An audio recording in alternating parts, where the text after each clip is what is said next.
ভার্সিটিতে দূরদূরান্ত থেকে অনেক জেলার ভাই বোন উচ্চশিক্ষার জন্য পড়াশোনা করতে আসেন।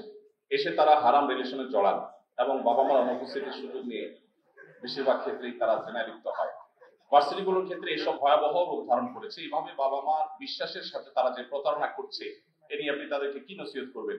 এসব থেকে প্রতারিত না হয়ে নিজেকে কিভাবে হেফাজত রাখতে হবে? আলেম সমাজের কি বিশেষ করে ভার্সিটি পড়ুয়া শিক্ষার্থীদের এই ভয়াবহ বর্তমান দিক নিয়ে অভিভাবকদের সচেতন ও যুব সমাজের ভয়াবহ পরিণাম নিয়ে আরো জোরালো ভাবে সোচ্চার হওয়া উচিত না?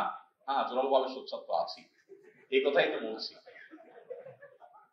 দেখুন, প্রশ্নকর্তা চমৎকার একটা পয়েন্ট তুলে এনেছেন। তিনি বলেছেন বাবা মা পাঠিয়েছেন পড়ালেখা করবার জন্য, বাবা মার কাছ থেকে টাকা পয়সা নিচ্ছেন পড়ালেখার খরচ বহন করবার জন্য, অথচ আপনি সেটা নিয়ে চাইনিজে কোন চিপা গলিতে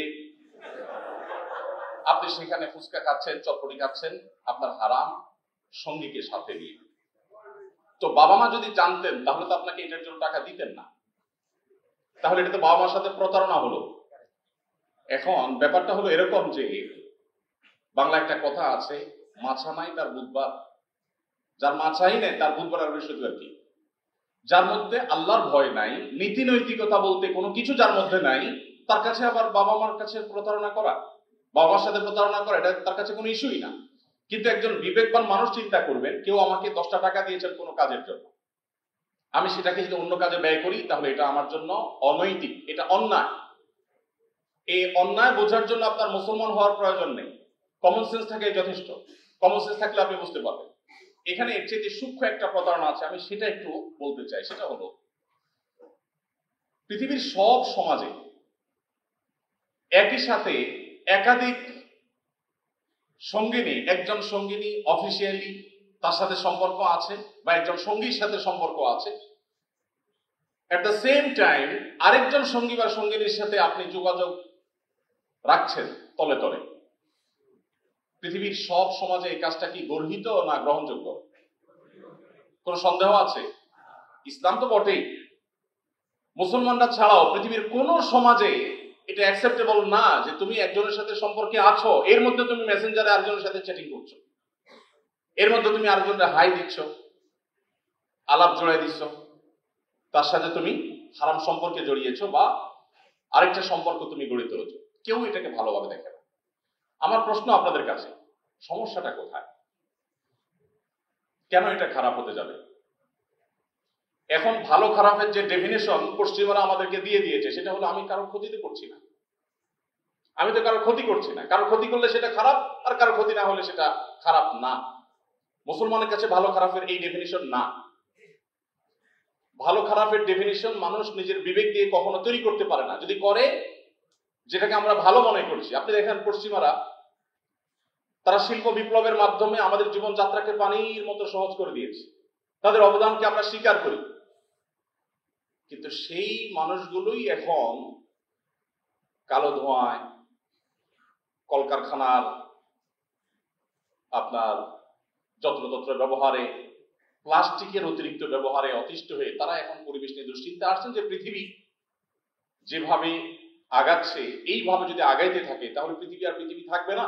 এখন তারা নিজেরা বুঝতে পারছেন যেটাকে তারা অনেক ভালো মনে করে করেছেন সেটার অনেক ক্ষতিকর দিক এখন আস্তে আস্তে ফুটে উঠছে। তো আমি যে কথাটাই বলছিলাম, মানুষ ভালো মন্দ এটা নিজের বিবেক দিয়ে কখনই রোপণ করতে পারে না। নিজের বিবেক দিয়ে যেটাকে আজকে ভালো মনে হবে 10 বছর পরে সেটা খারাপ মনে হবে, যেটাকে আজকে খারাপ মনে হচ্ছে সেটা 2 বছর পরে হয়তো ভালো মনে হবে। এই জন্য একজন মুসলমান তার কাছে ভালো এবং খারাপের সংজ্ঞা হলো আল্লাহ রাব্বুল আলামিন যেটাকে ভালো বলেছেন, কারণ তিনি মহান সৃষ্টিকর্তা, তিনি জানেন, তিনি ত্রিকালদর্শী, তিনি সব জানেন। যার কারণে তিনি যেটাকে ভালো বলেছেন আমার বুঝে আসলেও সেটা ভালো, না আসলেও ভালো। আর তিনি যেটা খারাপ বলেছেন সেটাই খারাপ। এখন আমি যে বিষয়টি পাচ্ছিলাম যে কেউ কারোর সাথে কোন রিলেশনে আছে, বিবাহ করে হোক আর বিবাহ বহির্ভূত হারাম সম্পর্ক হোক, এই রিলেশন থাকা অবস্থায় তিনি আরেকজনের সাথে যদি যোগাযোগ করেন, পৃথিবীর সকল সমাজ সেটাকে কেন খারাপ বলছে? এই লোকটা তো কারো ক্ষতি করছে না। যার সাথে যোগাযোগ করেছে সেকেন্ড আরেকজনের সাথে, তার সাথে তো দুজনের মিউচুয়াল আন্ডারস্ট্যান্ডিং এর মাধ্যমে হচ্ছে, তারা কেউ কাউকে জোর জবরদস্তি করছে না। তাহলে প্রশ্ন হলো এখানে খারাপটা কিভাবে হলো?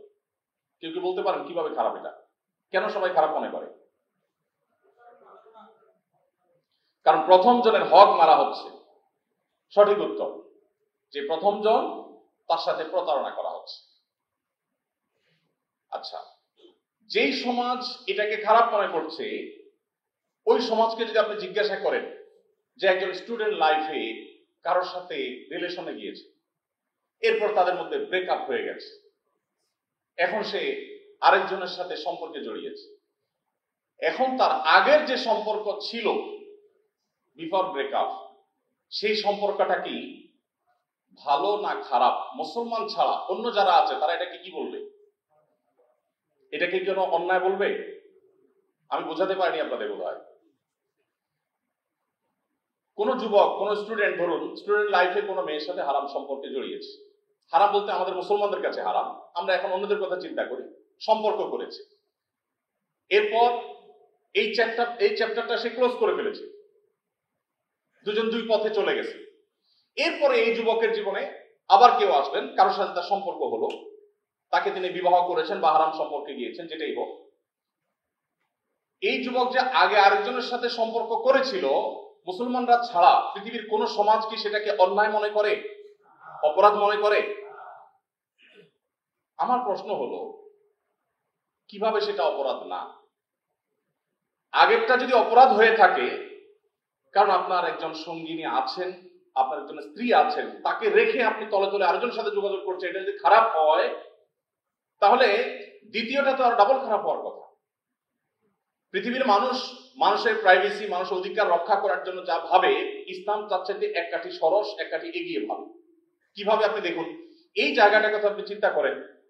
আপনি কারোর সাথে হারাম সম্পর্কে জড়াবেন, ইসলাম বলে নিষেধ। কেন? কারণ তোমার জীবনে বৈধ যে সঙ্গিনী আসছেন বা সঙ্গী আসছেন, তার জন্য তোমার সমস্ত ভালোবাসাকে জমিয়ে রাখা উচিত। তুমি যদি এখন অবৈধ কোন সঙ্গী সঙ্গিনীর সাথে তোমার ভালোবাসাকে আদান প্রদান করো, তাহলে তোমার জীবনে অনাগত যে জীবন সঙ্গী বা সঙ্গিনী আছেন, যাকে আল্লাহ তাআলা তোমার জন্য বরাদ্দে রেখেছেন, তাকদীরে লিখে রেখেছেন, যিনি তোমার জীবনে আসবেন হয়তোবা, তার সাথে প্রতারণা হবে, তার অধিকার নষ্ট করা হবে। এটা আগে থেকেই আপনাকে অ্যালার্ট থাকতে বলেছে, সতর্ক থাকতে বলেছে। অতএব ইসলাম যেখানে অন্যদের অধিকারের ব্যাপারে ভাবে, অন্যরা সেটা কল্পনা করে না। পৃথিবীর সকল সমাজ আপনাকে বলবে কোন নারীকে হ্যারেস করা অপরাধ, শারীরিকভাবে কোন নারীকে যদি কেউ উত্ত্যক্ত করে, মানসিকভাবে উত্ত্যক্ত করে, এটাকে অপরাধ। সব সমাজ বলবে। ইসলাম তার চাইতে আরো এক কাঠি এগিয়ে ভাবে। কিভাবে? আপনি মনে মনে যদি কোনো নারীর সৌন্দর্য দেখে মনে মনে যদি তাকে নিয়ে খারাপ চিন্তা করেন, নোংরা চিন্তা করেন, মনের জগতে যদি আপনি রেপ করেন, ইসলাম বলে আপনি হারাম করছেন, আপনি অপরাধ করছেন, এর বিচার আল্লাহ তাআলা আপনাকে করবেন। পৃথিবীর কোন সমাজ এটাকে অপরাধ হিসাবে দেখে না। ঠিক একই ভাবে আমরা যদি যে যুবকের কথা বলছি, যে ভার্সিটিতে এসে তিনি অবৈধ রিলেশনে জড়িয়ে বাবা মার সাথে প্রতারণা করছেন, আমরা দেখতে পাচ্ছি তিনি শুধু বাবা মার সাথে প্রতারণা করছেন না, তিনি তার জীবনের ভবিষ্যৎ জীবন সঙ্গিনী যিনি আসবেন তার সাথেও প্রতারণা করছেন।